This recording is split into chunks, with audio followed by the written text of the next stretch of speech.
سہارا کتنا عجیب لفظ ہے نا۔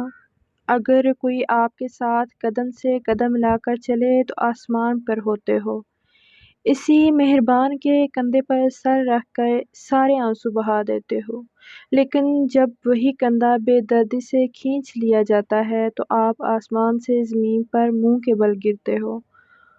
اور وہی وقت ہوتا ہے جب آپ کو معلوم ہوتا ہے کہ سہارا تو صرف اللہ کا ہوتا ہے، ورنہ انسان تو منہ کے بل گرا کر بھی کہہ لگا جاتے ہیں۔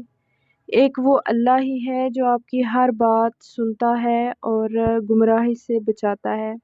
بے شک میرا رب ہدایت دینے والا بڑا مہربان ہے۔